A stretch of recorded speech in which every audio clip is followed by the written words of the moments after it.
Ladies and gentlemen, welcome to the Extraordinary Family Life Podcast. We're your hosts, Greg and Rachel Denning. We are so excited. You're just excitable, Greg. I'm a very excitable person, and just about every topic that has to do with personal development, family development, or business development excites me. So that's a lot of topics. If you were to bring up politics, I'd be like, meh.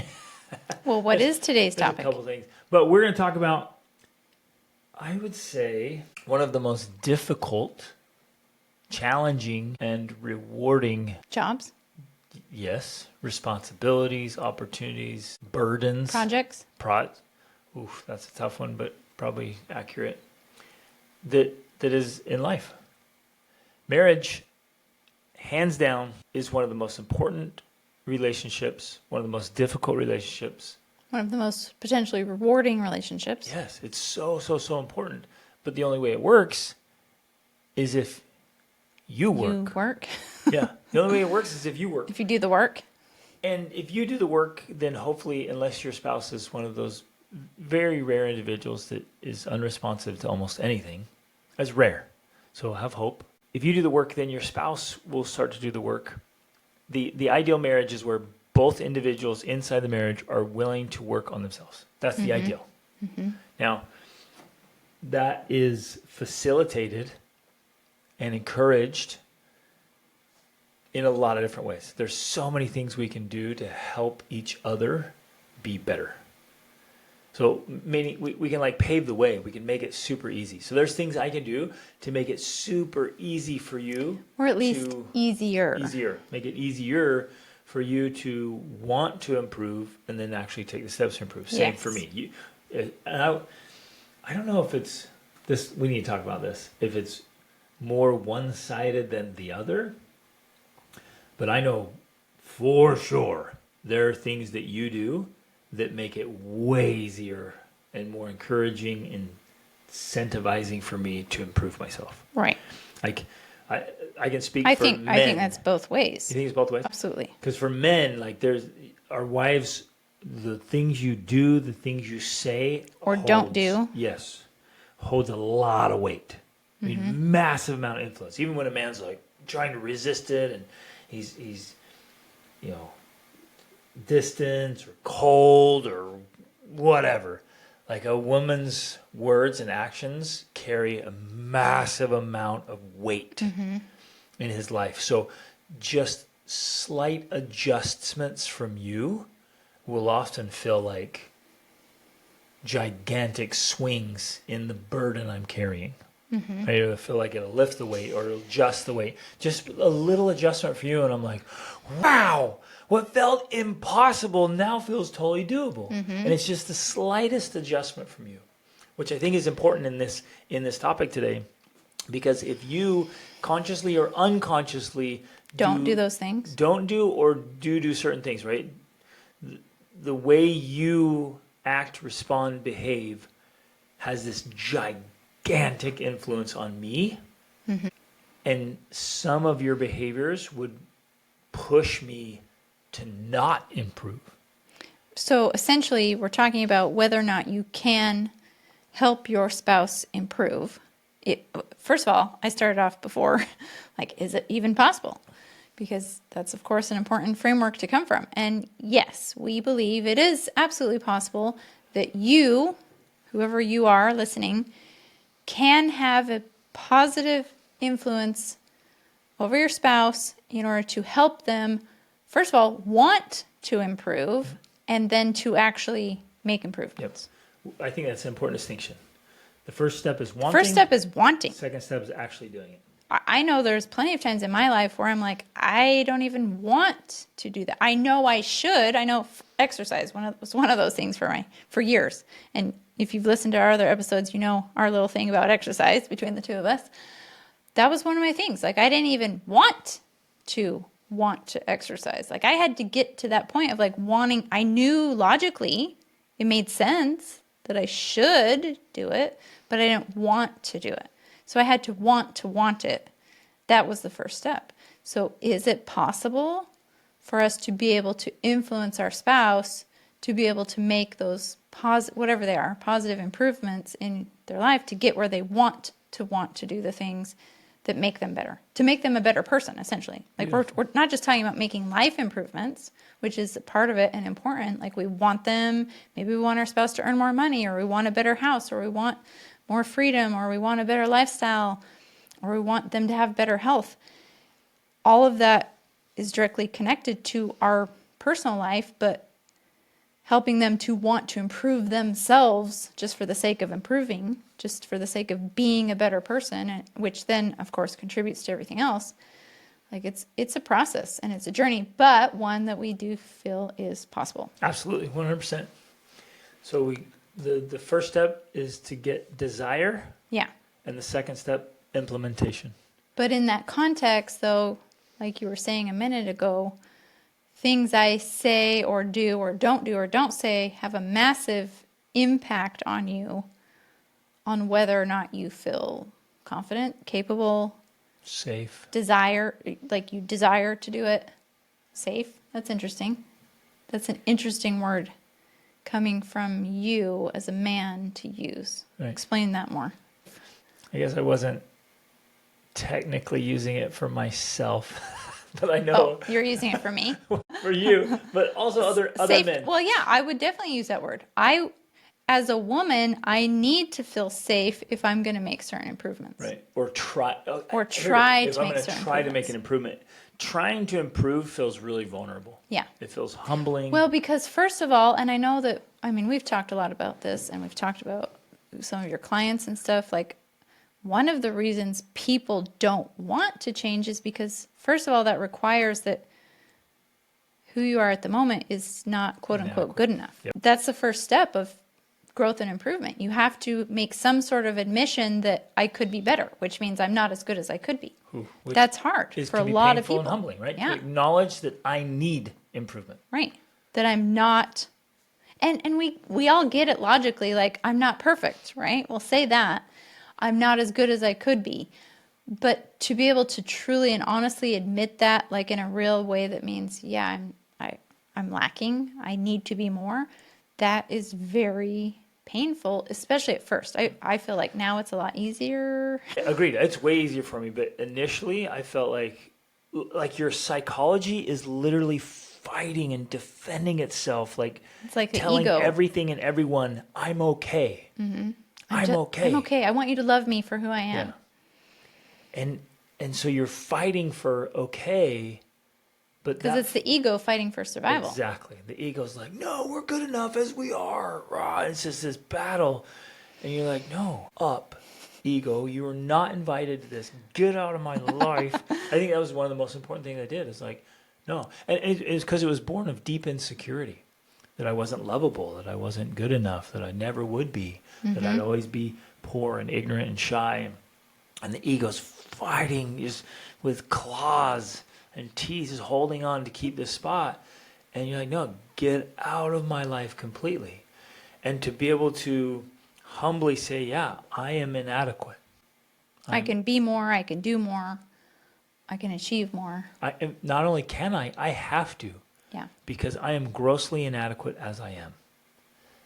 That was the first beautiful, ugly admission. Mm-hmm. It's that first step, say, I need to do more and better. Right. But if I'm struggling to do that personally to myself, and I have to say it to you or hear it from you. Yeah. Doesn't go over very well. And so that's kind of where I said I want to feel safe. I don't feel like that anymore. Like I'm in such a good place.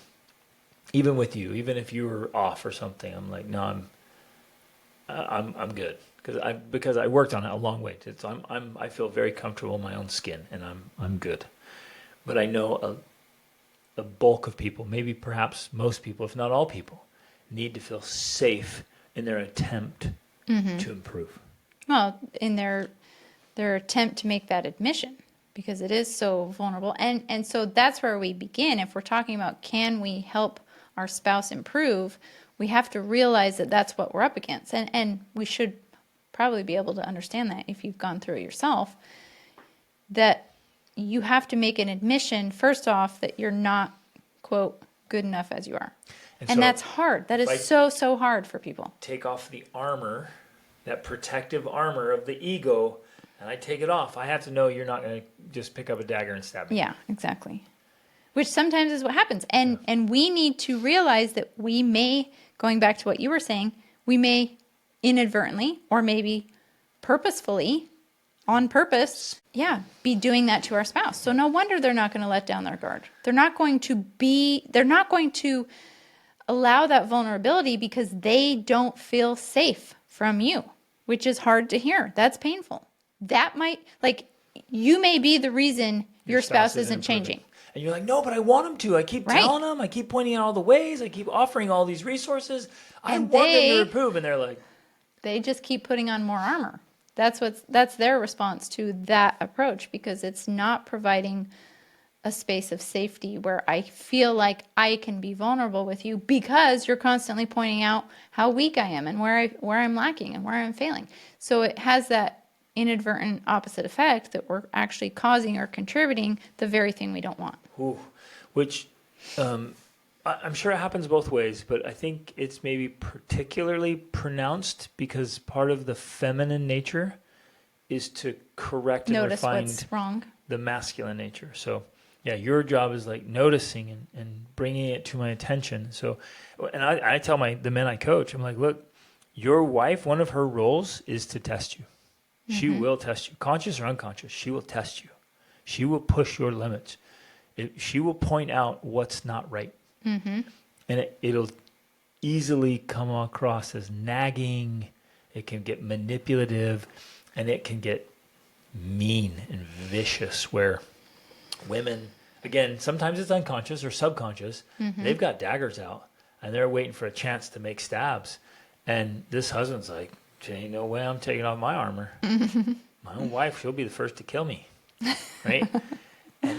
and so you got to put down the weapons of war. Yeah.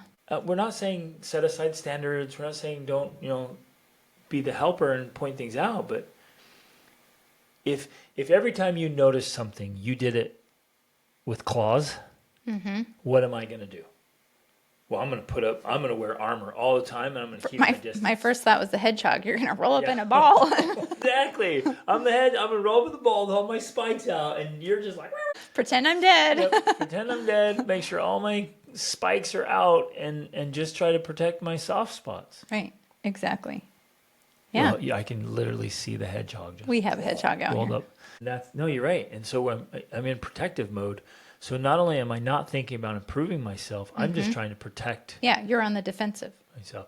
And sometimes I'm legitimately protecting myself because there's a threat, and sometimes I'm just protecting my ego, and there's a difference. If I'm protecting the ego, no, the ego needs to die. And I need to be the one to kill it. Yes. You don't have to kill my ego. I have to.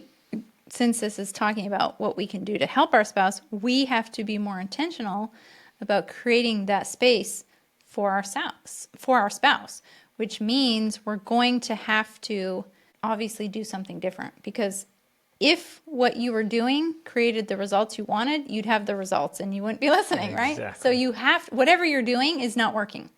You have to do something different.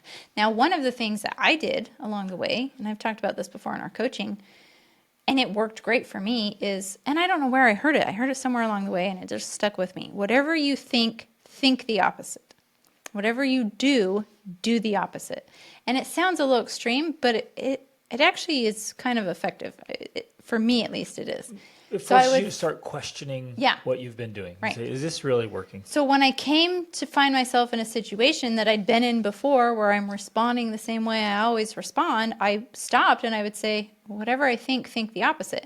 And so then I would say, well, I'm thinking this, and then I would repeat the opposite in my head, and I would try that, and wow, amazing. It would actually work. Create a different result. It created a different result. Well, because it breaks the drama triangle. It breaks the drama triangle. So every time I bring up this thing that you're doing, you respond this way and come back. And then, and then we just kind of...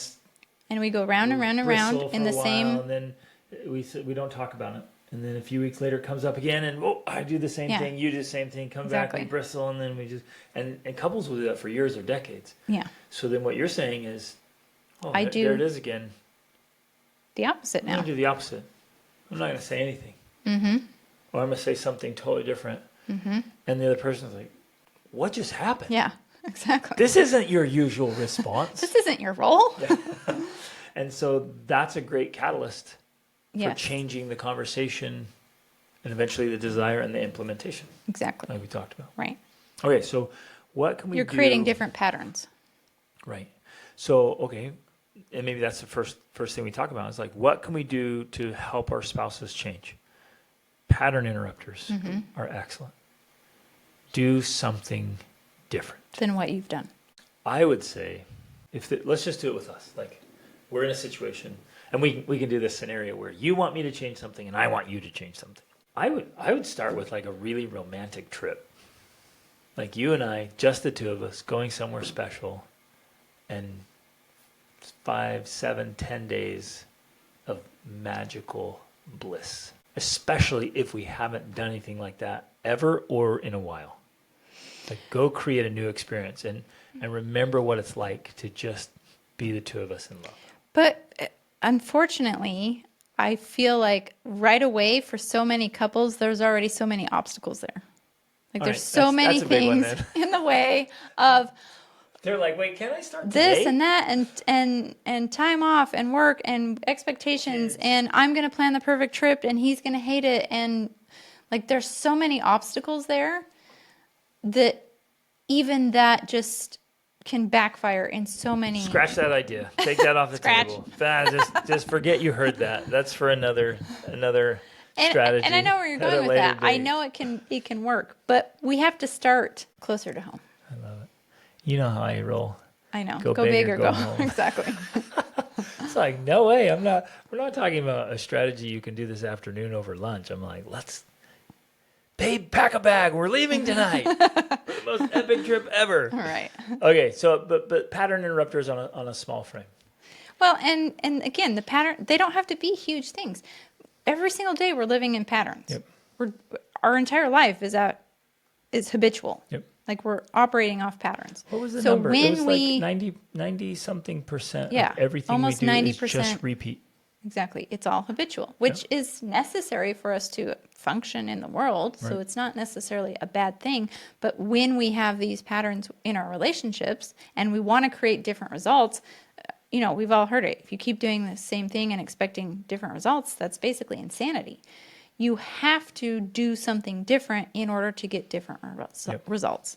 So if you're trying to influence your spouse to change, especially if you've already tried in the past, don't do that anymore. It doesn't work. It's not working.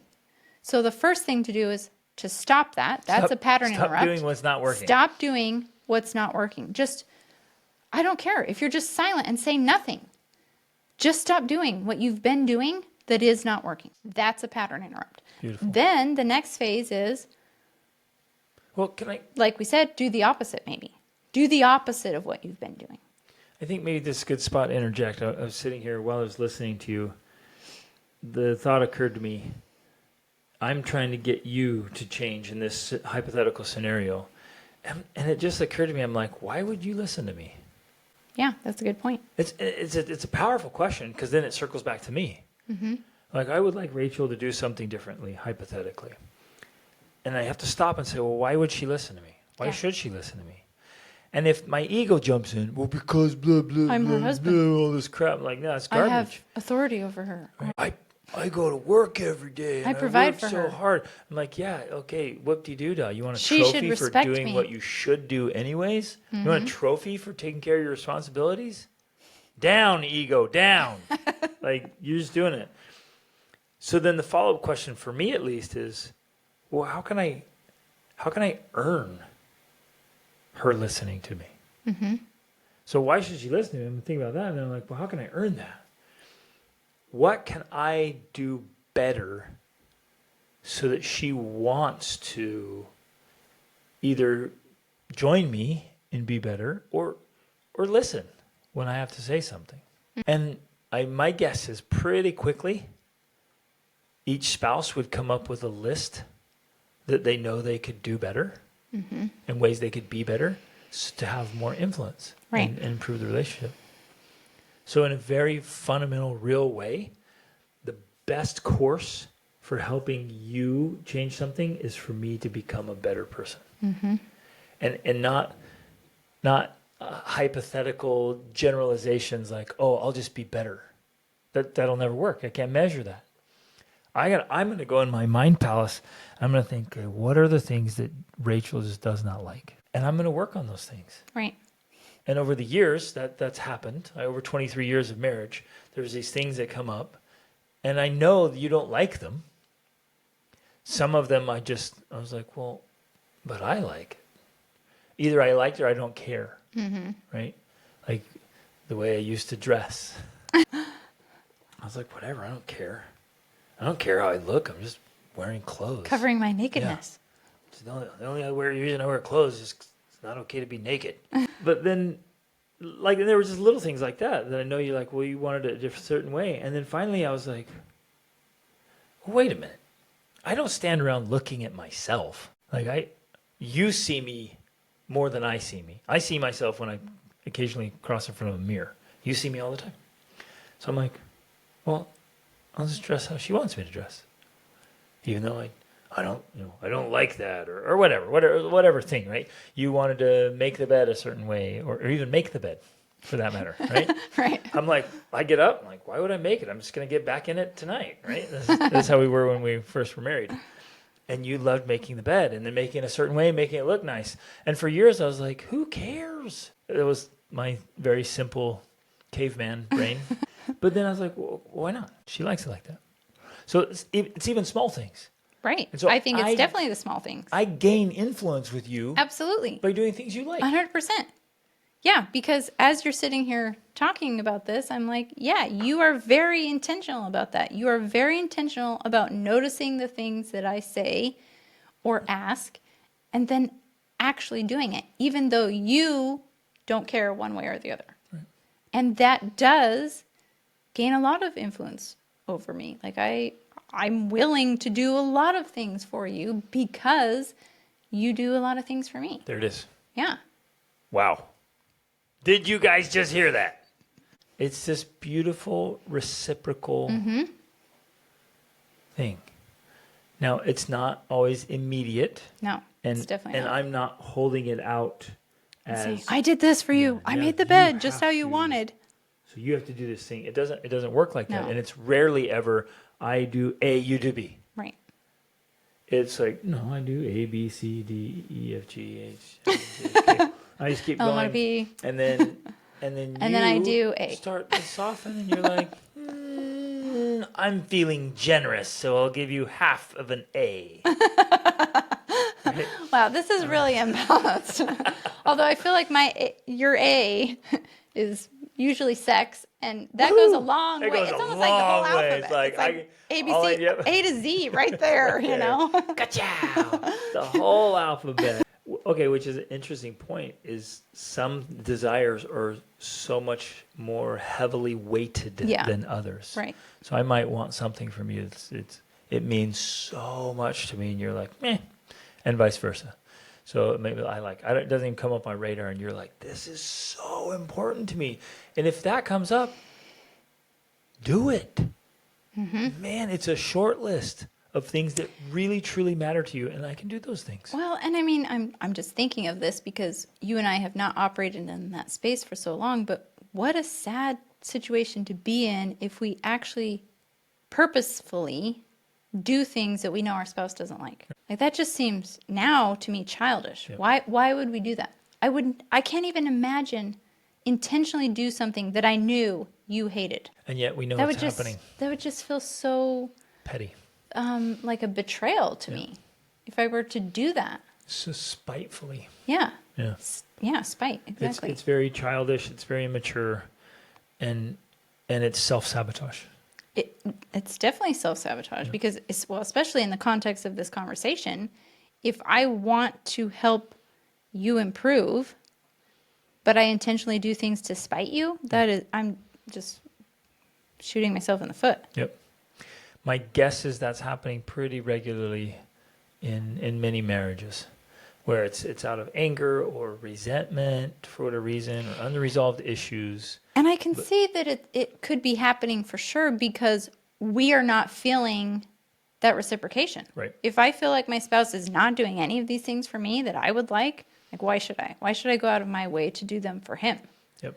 That's a very easy position to get into, but Which I I've mean, heard that's the often. point of this conversation. If you want improvement, you have to improve, which means you have to be the first one to go out of your way to do the things for them that you know that they like so that you can begin that process of positive reciprocation. Yep. And I think it's important to answer the question you asked. Why should I do this if they don't? And you, listener, have to get to that place. You've got to answer that question and have a good answer. I've done this with a lot of my coaching clients when they legitimately ask, well, why should I do that?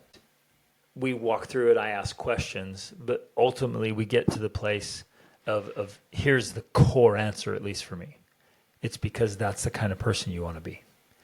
Independent of what your spouse does. That's the caliber of person you want to be. So that's why. Just do it. Well, I won't do it. Well, why? Only why? If that's the kind of person you want to be that kind of person. If your spouse responds, great. If they don't, great. Be that kind of person. The likelihood is you'll get a positive response from your spouse. Yes. Again, not immediate necessarily. And it has to be like you have to be in it for the long game. Right. And people don't want to hear that. Like you've got to do this for years and decades. And that's not what we're saying before you see a positive response. But that's kind of the mindset you have to have of like, I'm going to be making the bed for the next 50 years. And the spouse has to believe it. Right. Especially from the side of women. I've seen this so many times with people we work with, the couples especially. The feminine nature is to be disbelieving and testing.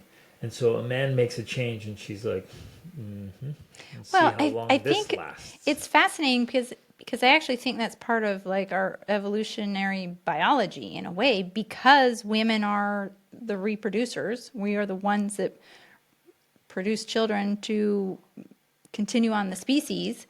We have to be more distrustful. We can't just trust any man that comes along and believe that he's going to be the one that after he gets me in his bed is actually going to be there to provide for me while I have a child. Like you have to put men to the test. Because otherwise, Look at that. the tendency of men is to have a one-night stand. That would be their thing. Right.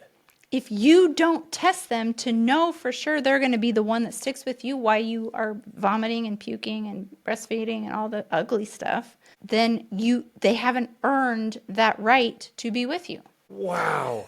That's so profound because it is deep inside In the your biology. DNA. Yeah. It's in your biology to say, can I trust this man for the long term? Exactly. Not just tonight, not just when I'm wearing lingerie, Exactly. but when I'm puking over the toilet. I've got my legs spread giving birth, not, sexually, Right. but in my ugliest moments, is he still going to be there? And that sense of certainty and security, it shows up across the board of, is this guy actually going to make a Right. change, or is he just saying what Exactly. he wants, what he thinks I want to hear? Exactly. So that he can get lucky tonight. Right. And that plays It's out in our subconscious. it's totally subconscious. We're not aware that that's happening, but ultimately that is what's happening. And so that plays out in our daily interactions, and that's why the women test, because they want to know that you're not just doing the dishes right now because you want to get lucky tonight. You're doing the dishes, and you're going to do the dishes every single day and make the bed and help out and do all the things because you love me and you cherish me, not just for the sex. Now, this can get out of hand because Absolutely. women can come up with gigantic, impossible lists That never end. of, if he loves me, he does all of this. Right. And at that point, you don't have a husband or even a roommate. You're expecting a servant. Right. Really? Like, legitimately. Yeah. And you're, if you love me, you brrr, like, okay. At Well, some yeah, point, that's exactly. completely unrealistic. And that may be, well, I know it is a reason why many husbands just stop Give up. they stop participating, they stop pushing, they stop trying, because it feels like no matter how hard I try, how many more things I do, it just never ends. Right. And so they just kind of, they give up. Yeah. They throw in the towel, they just lay down and die. And they're just like, well, I'll just endure this. So, okay, back in to survival mode. Yeah, back to what you said in the beginning then. There are certain things I do that just make all the difference for you. They just move the needle or whatever. Like, what are some of those things? Walking, talking, breathing, bending This is over. so unspecific. So basically existing. Existing, the way you sleep, the way you get up, Oh, the way well. you look at me. We're trying to give specific strategies I'm here. giving Dave. all kinds of specifics here. This is amazing. Lipstick, eyelashes, cute feet. You got to think now. Like the actual no, those are all true answers. Okay, so one of the things I love to look at first, like if there's a problem, like what are the holes in the bucket? Wait, is this answering that question? Yes, I'm getting there. I have nothing. Let's change the subject. Let me come up with another metaphor that's totally unrelated. No, the first, because you're asking like, what are the things you do? So I always love to start with like, well, are there holes in the bucket? Right? What's causing, if there's a leak and you're trying to, because what can you do is like, how can we add water to the bucket? But if there's big holes in the bucket, like, You got to plug the bucket. you got to plug the bucket first. Because you got to be like, babe, when you do this, and it's like, but there's no water in the bucket. It's because there's a gigantic hole in the bucket. So the first place is, what are the things that are just like, they are motivation killers. Okay, so for you, from me, from a man, from a woman, what are some of those motivation killers besides the lack of sex? I would also say a lack of, respect in some I was going to form. say respect. We'll get there. I think I'll say a lack of attention. Okay. If a man, but this is true for women too. But if a man feels unnoticed, like you're so busy in whatever, your girlfriends, the kids, the house, whatever you're doing, if you're just all in your stuff and you don't pay attention, you don't notice what I'm doing, especially if I feel like I'm working hard and I'm doing this for her, and I do all this stuff and you don't even notice it. And maybe I worked my butt off. I'm reaching this goal, this big achievement at work. I'm grinding. It sucked. I had a horrible day or a horrible week or a horrible month or a horrible year. And you're like, You're home? Yeah, you don't even know. You're like, you don't welcome me home. You don't. So you don't celebrate with. Like if you don't notice, you're not giving attention to me. That's a kick in the nuts. If the kids get all the attention, if doing house or you doing your little things gets all the attention, that is a major hole in the bucket for a man. Yeah. Well, and you and I have always been very intentional about, for one thing, greetings, in the morning. We always greet each other, like hug and kiss and everything. And then every time we're apart for any amount of time, which our kids will sometimes laugh because It's only been 5 minutes. It's only been 5 or 10 minutes, we're like, bye. So every time you leave and come back, there's always interaction with those transitions. Yep. So we are holding hands, hugging, kissing, touching, shoulder massages, playing with your hair. Like we touch a lot of affection and a lot of verbal. We're expressing love all the time. Yeah. And expressing words of affirmation, words of praise, acknowledgments, gratitude. Like that's a big deal. So we're making those little micro deposits. Right.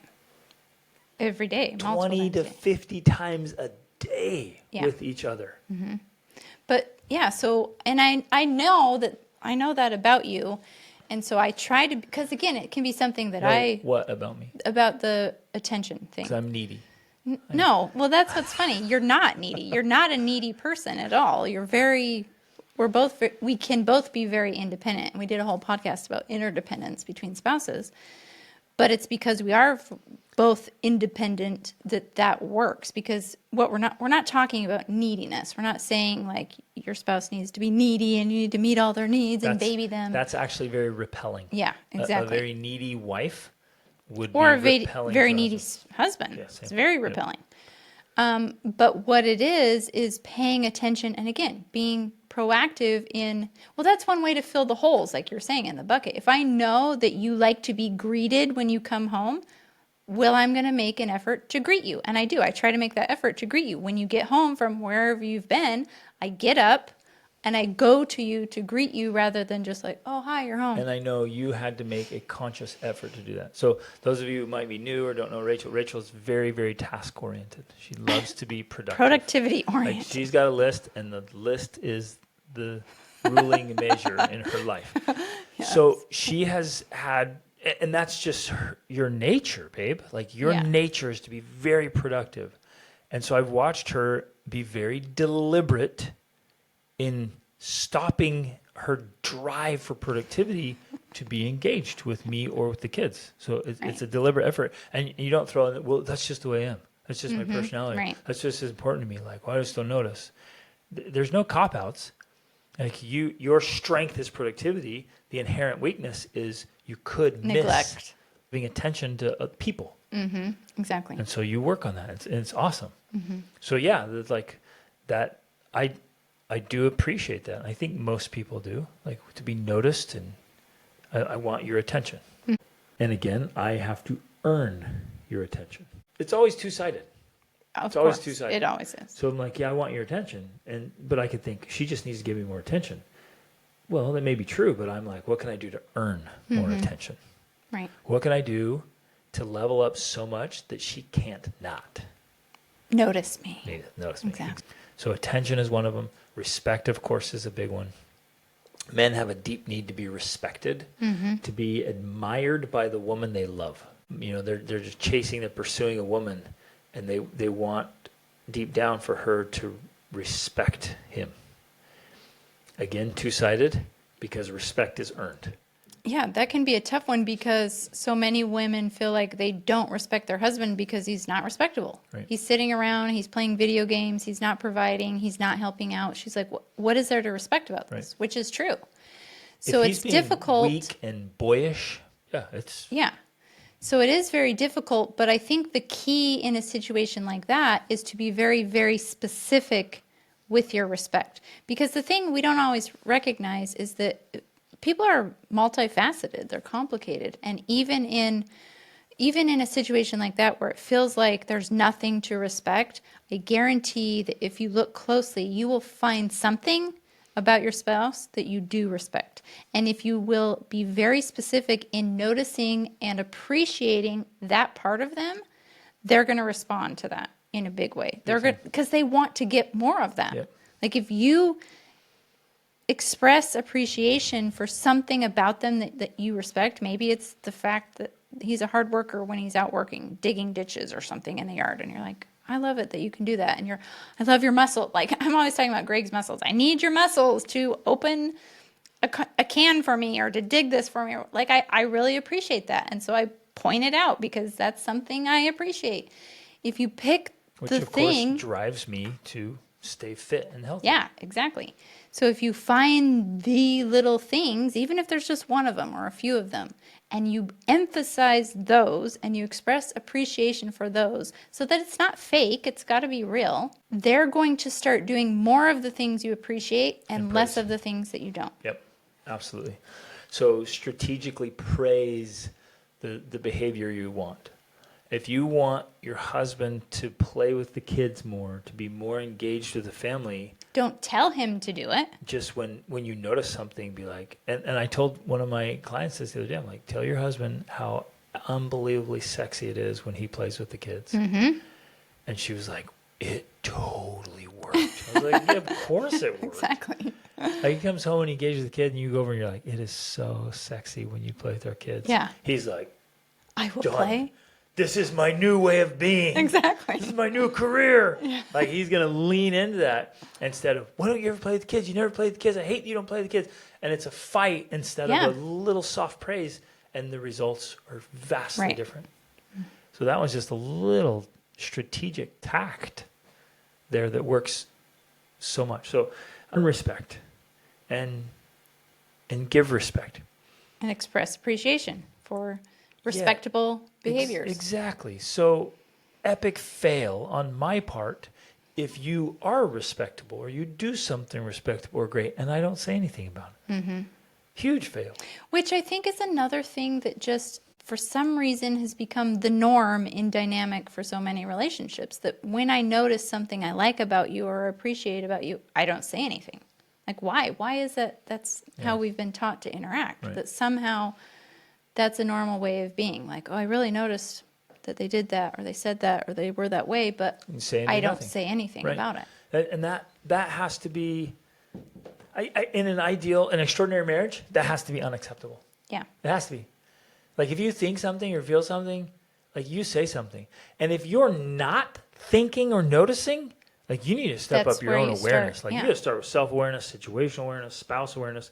One of the first things I have couples do is, like, just sit down and write down, make a list of all the things you honor, respect, admire, or appreciate in your spouse. Mm-hmm. And at first you're like, hey, that's all you got? Sometimes she cooks. Like, sometimes if you haven't done it, Yeah. there's not much there, but you really force yourself to start working on it. All of a sudden you got a really long list. Mm-hmm. Like, this is amazing. And then make an actual effort to point those things out, to say Well, it, to to look for write them, it, to look for it. to watch for them, and Yeah. then to mention them or say something about them that lets your spouse know you're noticing and that you appreciate it, admire them. That's huge. Like, that, I think right there, if we could summarize it, that is the key to helping your spouse improve. That's really the major piece. I would say Agreed. is noticing the positive things about your spouse and emphasizing them more. Yep. And that will grow and grow and grow. And it has to be done tactfully. And it has to be done sincerely. It can't Yeah. be manipulative, or you can't be like, okay, for the next 2 weeks, I'm going to point out good things. And if he doesn't change by then, that's Right. it. It just needs to be your way of being, like Right. how you operate with your And spouse. just change, and they'll just start feeling good. They'll start feeling safe. They'll start feeling noticed and loved. Appreciated. Yeah, all this good stuff. The only way that could not work is if there's other big holes in the bucket that are just like, there's such blatantly obvious negatives that even all that positive just is not working out. What are some other big negatives in the bucket? I think addictions. Definitely addictions. are I big would say ones. maybe perhaps traumas as well, like from childhood or growing up or past relationships. Unresolved issues. Yeah, unresolved issues, essentially. Here's one. It's an unresolved issue that a spouse refuses to address. Mm-hmm. If you, for example, Rachel, had some issue and it was disrupting our marriage and our family, but you refused to talk about it, you refused to get help, you refused to address it, like, it's this unapproachable thing, that would be such a gigantic hole in our marriage bucket. Yeah. For me, I'd be like, no, that's unacceptable. It is an issue, and I'm sorry it's an issue. But and it's okay that it happened. What's not okay is that it doesn't get processed and addressed and healed. And we've talked about some other approaches in one of our recent episodes about, I think the one about being autonomous, having an autonomous spouse, being interdependent, that I think in a case like that, especially if it's something you've already tried to bring up and address and talk about and it doesn't work, that's when I would be writing letters. Like, I would sincerely be writing physical letters or emails to my spouse explaining all of that. Like, here's what I'm seeing and here's what I'm observing, and we need to address this. We need to talk about it. We need to resolve it. And here's why, because all of this. Like, because the writing, first of all, it helps you to get clarity on your thoughts. And this might be a multi-step process, because the first level is of writing like a first draft that might be very ugly and attacking, and you want to edit that. You want to get rid of the worst stuff and then make a version that's, from with a heart of peace and emphasizing the positive vision. But it allows you to then take this edited message without all of the anger and negative emotion, and to give it to your spouse so that they also then have time to process it, to read through it, to, like, without you there in their face, like, trying to get some immediate response from them. It's a process that really helps you to get some resolution here without all of the ugliness that can happen that leads to fighting when we try to address it face to face, when neither of us are really clear about what exactly it is we're talking about and what to do about it, and there's so much sensitive emotion around it. involved. Yeah. And so, and make your spouse know, like, hey, it's okay that you were wounded. Right. It's okay. It's not okay to stay wounded. Exactly. Every one of us has had wounds, but wounds don't have to stay open. Mm-hmm. Like, in fact, they wounds shouldn't, heal. because then they fester. Right. And some of us, intentionally or unintentionally, we keep the wounds open and we let them fester. We let them get infected, so to speak, like emotional wounds or whatever, mental, emotional stuff. And that's not okay. And, Yeah. and as a spouse in a marriage, at some point I have to kindly but firmly say, we're drawing the line here. You're not going to stay wounded any longer. Yes. It's time to heal. And the healing process is painful. It's uncomfortable. Right. But you got to heal. You can't keep the wound open. Right? That's got to happen. So that's a big one. I think some of the biggest deterrents are the very thing we're probably talking about. The reason we got this question for someone's like, how do I help my spouse? It's these bad habits and actions that are just infuriating. Behaviors that, Well, in some ways, I'm going to throw this in here. It's the nature of the time we live in. We live in such a time of ease and convenience and luxury that it doesn't require a lot of effort for a human being to stay alive nowadays. Yep. Like, you can literally sit at home most of the time and entertain yourself and stay alive. How is that even possible? It used to be that if you behaved in that way, You'd soon be you dead. would starve to death. Now that's no longer the case. And so, and it's not like that's something we are aware of or think of on a regular basis, but we live these lifestyles of ease and comfort. And so many men have found themselves in that cycle, that trap of ease, convenience, entertainment, where all they want to do, because they don't have to do anything to survive, is they want to play video games or scroll or watch TV. Sports. That's Yeah. all they do. So, I mean, the iconic guy is just drinking his beer and watching the game and playing some video games. Like, right. he's living the dream. And yet that is so unattractive.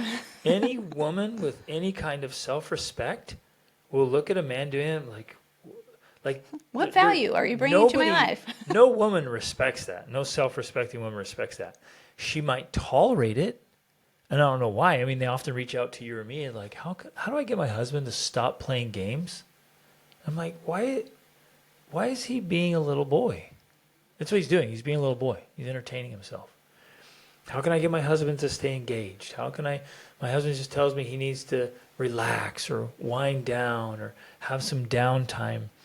And the irony is, like you were saying, Art, we live in such easy times that men have become lazy weaklings, but they think they're working hard.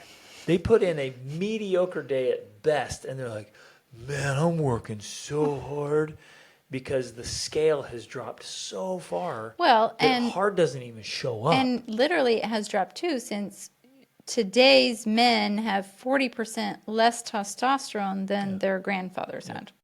But I think it's a cycle that feeds each other, because our grandfathers were out working hard. They were farming. They knew how to put in a hard day's work. Working at a factory. Like, they were working hard and working long days. And that, I'm sure, also contributes to testosterone. And so it's this negative feedback loop that's, creating weakness. Sitting in a cubicle somewhere, eating But junk part food. of the point here is that the drive is gone. And without it's the drive that makes us want to be better. And if men lose, well, specifically men, but women too, if you lose that drive, why? Why would you go out and work hard on becoming a better person when you already have everything you want and need? You've got your game, you've got your movies, you've got your food. Why? The other's just hard and uncomfortable. It makes no sense that you would do that. So, but okay, maybe that's the core of the issue. Then why, if a man can get away with all that and have an okay life, I think maybe Or women a are comfortable asking, life. women are asking, how do I get my husband to break out of that?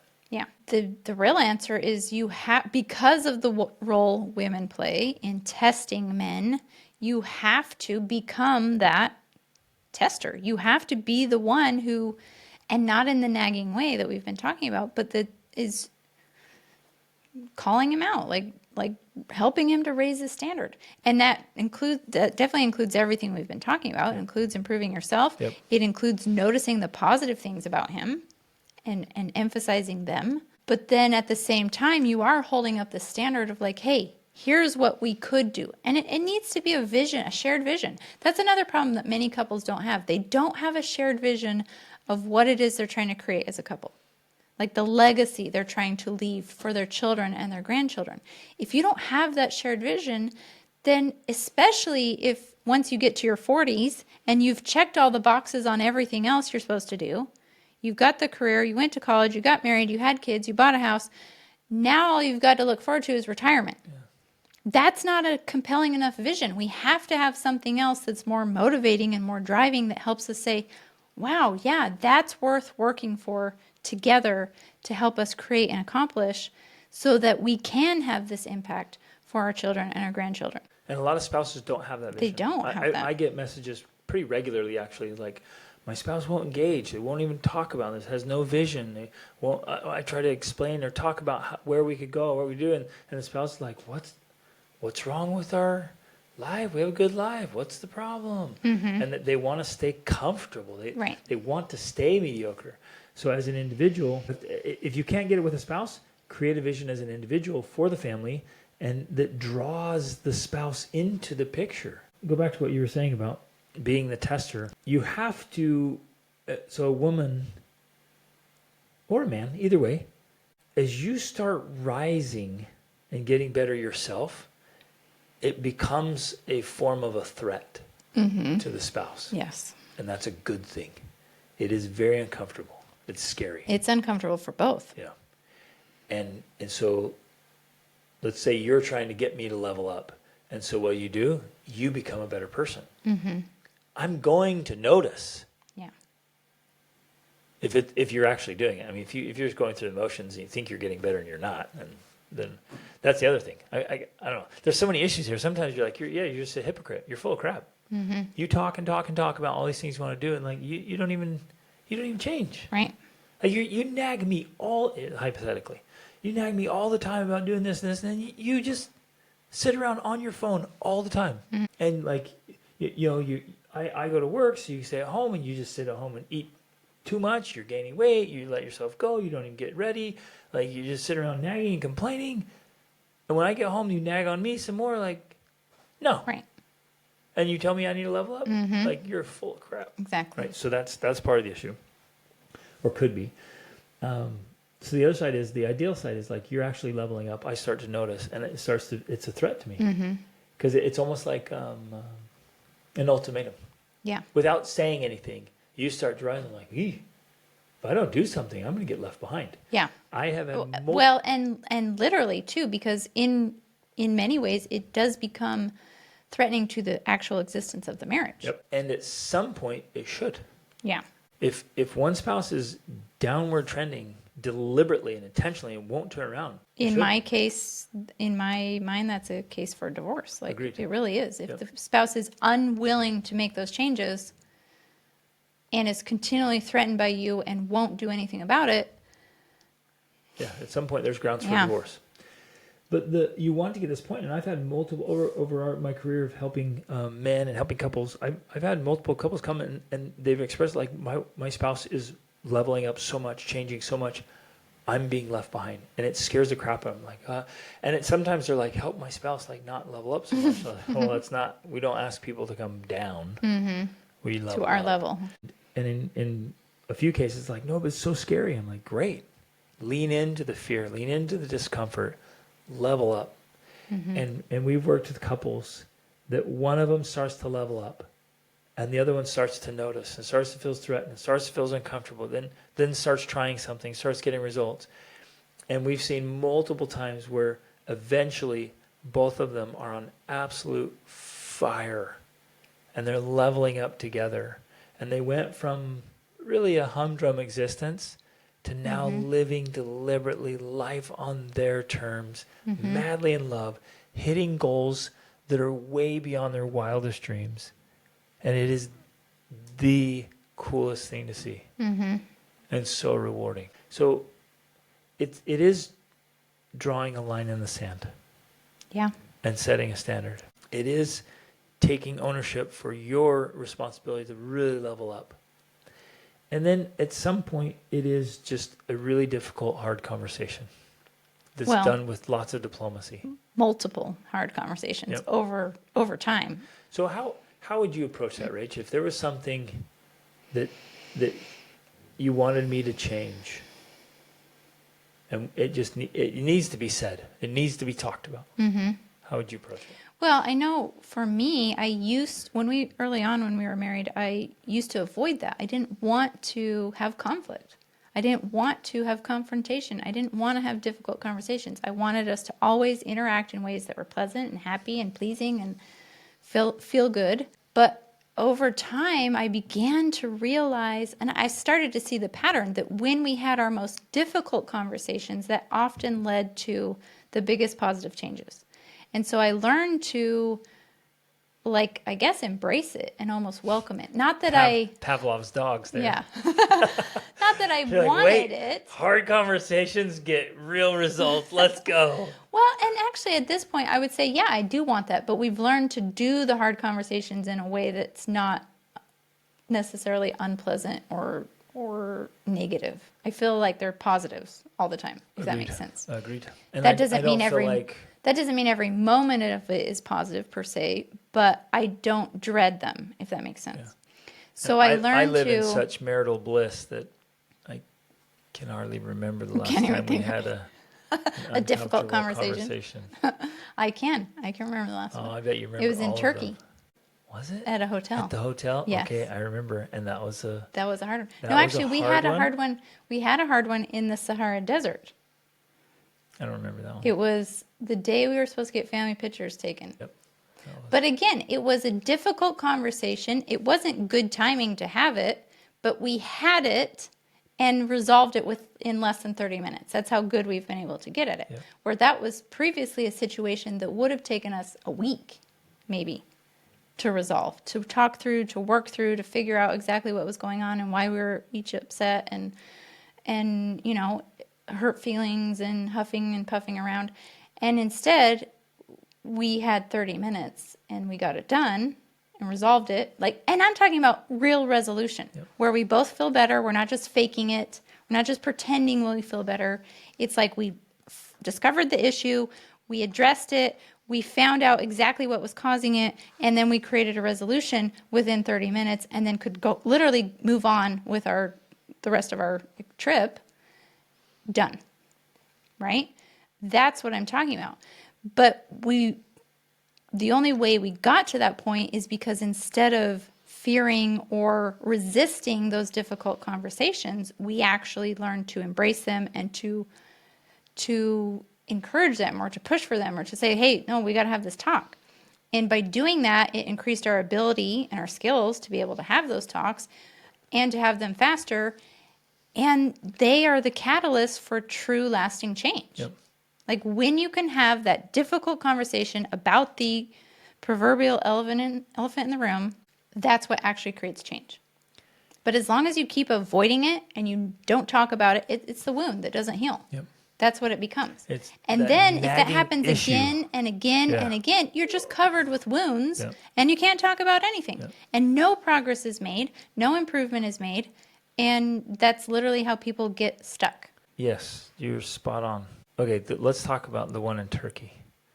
Well, and for context, you wanted me to change. Yeah, and I was holding on to by a matter of principle. Yes, but for context just here, the Sahara Desert was New Year's Eve, so that was 7 months ago. And then the Turkey one, these are the two most difficult conversations we've had in the past year. The Turkey one was a year ago so right now it's July 2024. So the difficult conversation for the Sahara was New Year's Eve 2023. And the turkey one was probably April or May 2023. A year and change Yeah. ago. And they were both resolved That day. that day in short time. Yeah. So anyways, back to the turkey one. And It was at a hotel in Turkey. so, and I still feel so adamant about this principle. Yes. It's a matter of principle. I was doing it on purpose because And of I had something known that about you. as a core, just in my training, as Your as an beliefs, your operator, philosophies my core about- philosophy about safety for our family and all kinds of things like that. I mean, this is a principle I live by. And so it wasn't like it was just some nasty habit Yeah. and some terrible thing. And I knew that, rotten to the and I core. had- Like I believe this, and I did it. I was doing it deliberately, but she had And had because enough. I knew that, I had been Tolerant. tolerating it for a long time because I knew your reasoning behind what you were doing. But I finally reached the point where I was done because in the principle you were doing and saying things which I felt were disrespectful to other people Well, and it felt embarrassing to you. and embarrassing to me. Yes. So mostly you were embarrassed.